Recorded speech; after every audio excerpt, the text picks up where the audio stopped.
You've probably heard a million times that you need calcium and vitamin D for strong, healthy bones. It's what we've been told our whole lives. But what if I told you that's only part of the story? What if there's a forgotten, almost hidden vitamin that is the real key to unlocking the power of both calcium and vitamin D? A vitamin that not only directs calcium into your bones but also actively scrubs deadly plaque from your arteries, protecting your heart at the same time.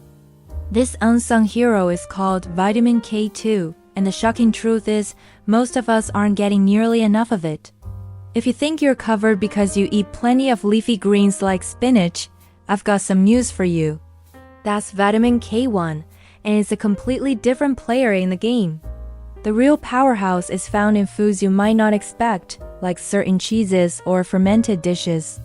Stick with me, because in this video, we're going to uncover which common foods are secret K2 treasure troves, and why this vitamin could be a game changer for your long-term health. Now, don't just take my word for it. Experts are finally catching on. Registered Dietitian Julia Zumpano from the world-renowned Cleveland Clinic calls vitamin K2 an underappreciated powerhouse. And today, we're going to pull back the curtain and reveal its biggest secrets, explaining exactly how it works and how you can start getting more of it today. So let's start with the basics. What exactly is the difference between vitamin K1 and K2? It's easy to get them confused.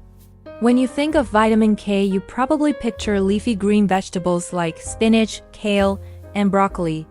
Vitamin K2, on the other hand, is a marathon runner. It's built differently. It has a longer structure, which allows it to stay in your body for days, not hours. This extended presence means it can travel all throughout your system, reaching your bones, your arteries, and other tissues to perform a much wider range of vital functions. So while K1 is essential, K2 is the one doing the long-term, heavy lifting for your skeletal and cardiovascular systems. The letter K in vitamin K actually comes from the German word coagulation, which means coagulation or blood clotting. This was the vitamin's first discovered function. Both K1 and K2 play a role in making sure your blood has the perfect consistency. They help produce the proteins needed for your blood to clot properly. This is incredibly important. Without it, a small paper cut could become a serious problem. But equally, they help prevent your blood from becoming too thick and forming dangerous, unwanted clots inside your arteries, which can lead to a stroke or heart attack. They keep your blood viscosity just right, like Goldilocks. But the story of K2 goes so much deeper than just clotting. This is where it gets really fascinating. One of vitamin K2's most critical jobs is to act as a traffic cop for calcium in your body. We all eat calcium-rich foods or take supplements, thinking it's going straight to our bones. But calcium can't get there on its own. It needs a guide. Vitamin K2 activates a special protein called Osteocalcin. You can think of Osteocalcin as a dedicated limousine service for calcium. Once activated by K2, it picks up calcium from your bloodstream and meticulously drives it directly into your bone matrix, locking it in place.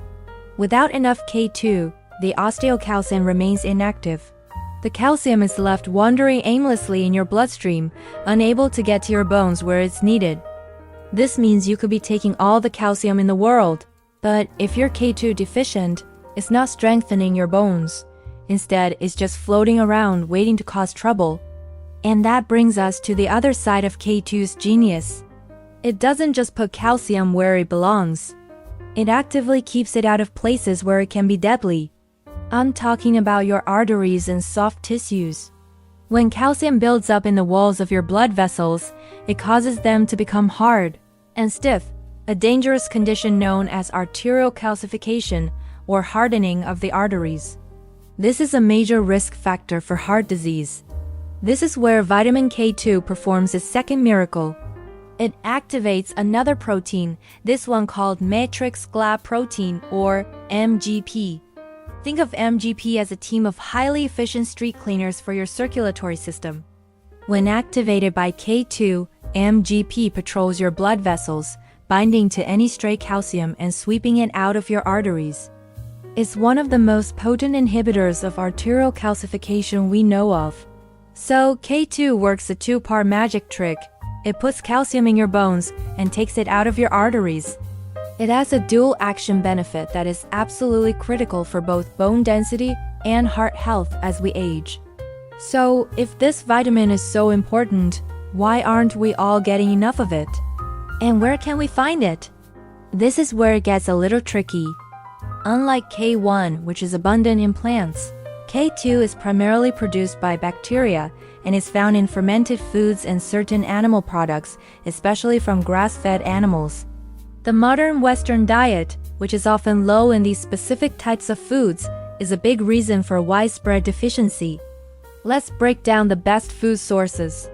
The undisputed king of vitamin K2 is a Japanese dish called natto, which is fermented soybeans.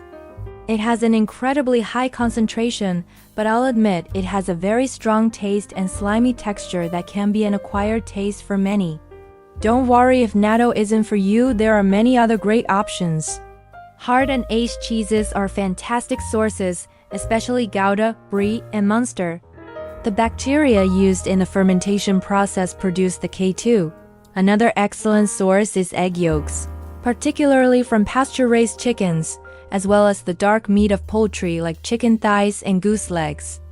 Organ meats, like liver, are also very rich in K2. For plant-based options, it's a bit more challenging, but sauerkraut and other fermented vegetables can contain some K2, though the amounts can vary widely depending on the specific bacteria used in fermentation. The key takeaway is to look for foods that are either fermented or come from animals that have been raised on their natural diet of grass, as they convert the K1 from the grass into K2, which then gets stored in their fat, eggs, and organs. Now, a very important word of caution. Because vitamin K plays such a central role in blood clotting, if you are taking any anticoagulant medications or blood thinners like warfarin, you absolutely must speak with your doctor before making any significant changes to your vitamin K intake or starting a supplement. Your medication dosage is carefully calibrated based on your current diet, and a sudden change could interfere with its effectiveness. So please, have that conversation with your healthcare provider first. Safety is always the top priority. We've covered a lot today: how K2 is the marathon runner that stays in your body for days, how it acts as the traffic cop directing calcium into your bones, and how it's the street cleaner keeping your arteries clear and flexible. It truly is an underappreciated powerhouse vitamin that deserves a spot in the limelight for its incredible benefits for our bones and heart. I hope this deep dive has been as eye-opening for you as it was for me when I first learned about it. It completely changes how we should think about bone and heart health. If you found this video helpful and learned something new, I'd really appreciate it if you could hit that like button. It helps the channel a lot. And be sure to subscribe and turn on notifications so you don't miss our next video. We're going to be exploring why omega-3 fatty acids are the perfect partner for vitamin K2 and how they work together to create an even more powerful effect on your health. Now I want to hear from you. What's your favorite way to get vitamin K2 into your diet? Are you a fan of Gouda cheese, or are you brave enough to try natto? Let me know your thoughts and favorite K2 foods in the comments section below. I love reading your comments and learning from you all as well. Thanks for watching, and I'll see you in the next video.